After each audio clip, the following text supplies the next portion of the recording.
देवियों सज्जनों, जय माता की।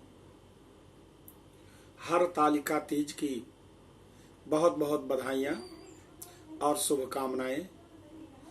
आज मैं आपको आत्म परिचय भाग 53 के परिच्छेद हर तालिका तीज के विषय में बताना चाहता हूँ।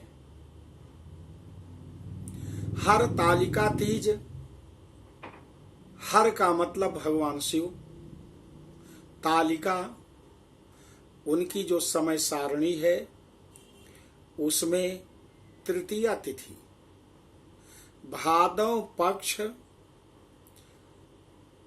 के शुक्ल पक्ष में, भाद्र मास के शुक्ल पक्ष की तृतीया तिथि जो हस्त नक्षत्र से युक्त हो, उस तिथि को हर तालिका तीज कहते हैं।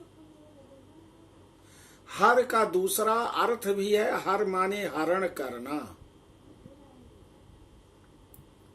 माता गौरी को उनके पिता से छुपा करके उनकी कुछ सखियां तपस्या करने के लिए एक कंदरा में ले गई थी जो हिमालय में स्थित है, और वहां पर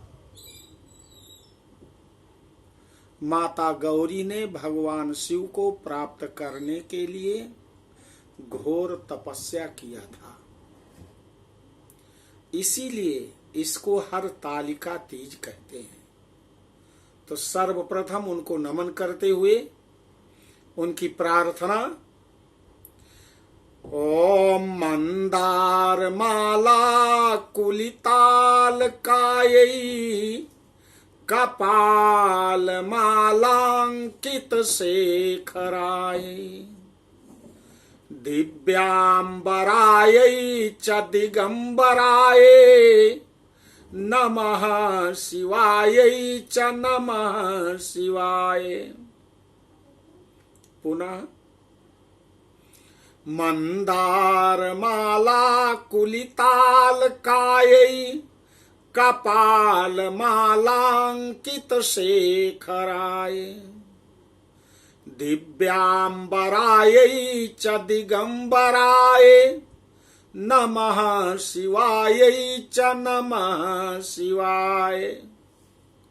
मंदार की माला से जिनका केश पास सुशोभित हो रहा है और कपाल की माला से जिन शिव जी की जटा जूट सुअलंकृत है, जो माता गौरी जी दिव्य वस्त्र को धारण करती हैं और जो शिव जी दिगंबर हैं, ऐसे श्री गौरी शंकर जी को प्रणाम करता हूं। एक बार की बात है, कैलाश पर माता गौरी जी, भगवान शंकर जी विराजमान हैं। उनके शिवगण उनके सन्निकट हाथ जोड़ करके बैठे हुए हैं। बड़ा सुंदर प्रसंग चलता है। माता गौरी ने कहा, प्रभु आप मेरे जीवन के प्राण आधार हैं। यदि आप मुझे ना मिले होते तो मैं तो कहीं की ना रह पाती। मेरे पिताजी तो मेरा विवाह श्री हरि नारायण से कर रहे थे, इसलिए कुछ लोग इसको हरि हरि माने नारायण, हरि तालिका भी कहते हैं। मेरे पिताश्री मेरा विवाह निश्चय कर दिया था श्री हरि नारायण से, लेकिन आपकी महान कृपा हुई और मेरी जो सखी है, जया और विजया वो मेरे पिता से मुझे छिपा करके, मेरा हरण करके, कि आपको मैं प्राप्त कर सकूं, आपके विषय में मैं उनसे अधिक हृदयस्थ हो करके, दृढ़ इच्छा शक्ति से परिपूर्ण हो करके आपको पाने के लिए कैसे कठिन तपस्या किया प्रभु, वो तो मैं भूल ही गई हूं, मुझे बताने की कृपा करें। भगवान भोलेनाथ मंद मंद मुस्काने लगते हैं और कहते हैं, देवी सुनो, वागर्थायु संपृक्तौ वागर्थ प्रतिपत्तये जगतः पितरौ वंदे पार्वती परमेश्वरो। जैसे वाणी और अर्थ शब्द में मिले हुए रहते हैं, वैसे शब्द और अर्थ की भांति माता गौरी शंकर जी के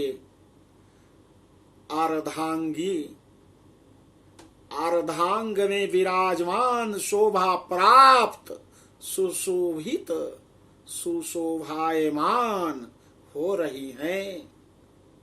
ऐसे जगत के माता पिता को मैं प्रणाम करता हूं।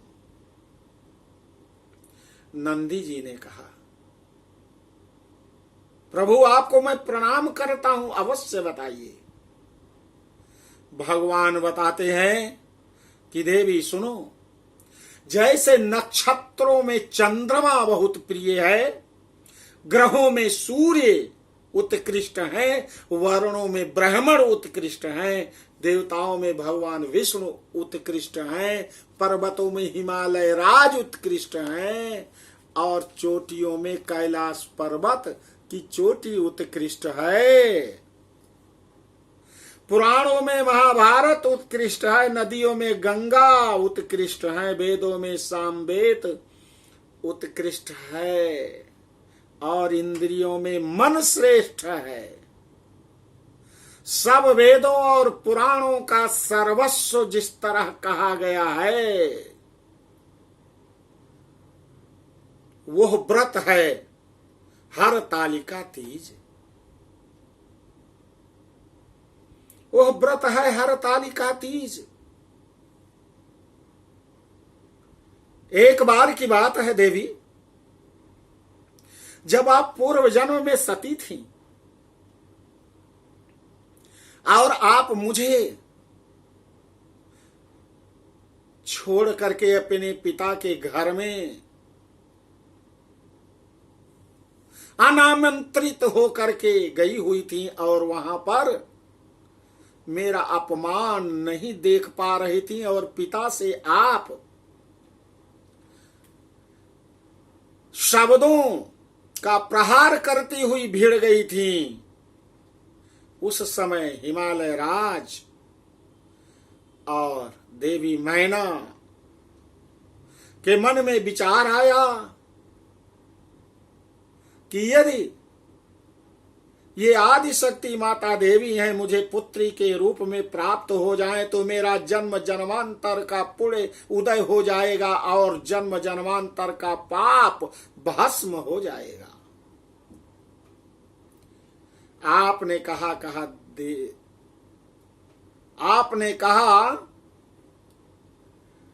कि हे हिमालय राज,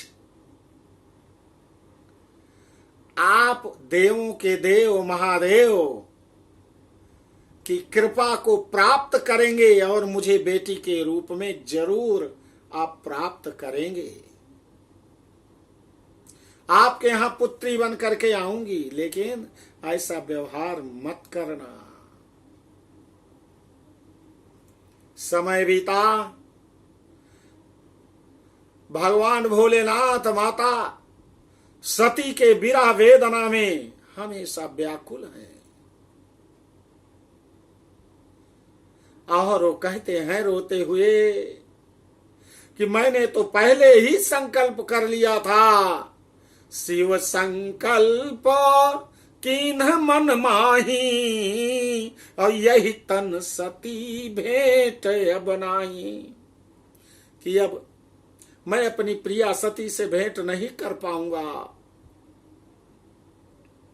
हिमालय के यहाँ शुभ मुहूर्त में सुंदर कन्या ने जन्म लिया, अर्थात देवी आप उद्भूत हुई, आप प्रकट हुई हैं। जब आप शैशवा अवस्था में थी तभी जो है नारद जी वहां पर पधारते हैं। नारद जी से आपके पिता ने पूछा कि मेरी बेटी का भविष्य बताइए। आपने कहा कि आपकी बेटी तो भगवान शिव की प्रिया होगी, शिव प्रिया होगी। विवाह होगा तो शिव से होगा, अन्यथा विवाह नहीं करेगी। लेकिन शिव तो विवाह करेंगे नहीं, क्योंकि एक बार विवाह करने से उनको बहुत बड़ा शोक प्राप्त हुआ है, विरह में विगलित हैं। इसलिए असंभव है शिव से विवाह। आपके पिता ने पूछा कि कोई उपाय हो ऋषिवर बताइए। तो कहा आपने, जाओ तप करई कुमारी तुम्हारी, भाभी मेटी सकै त्रिपुरारी।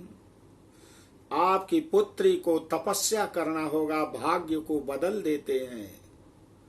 भगवान भोलेनाथ भाग्य को बदल देते हैं।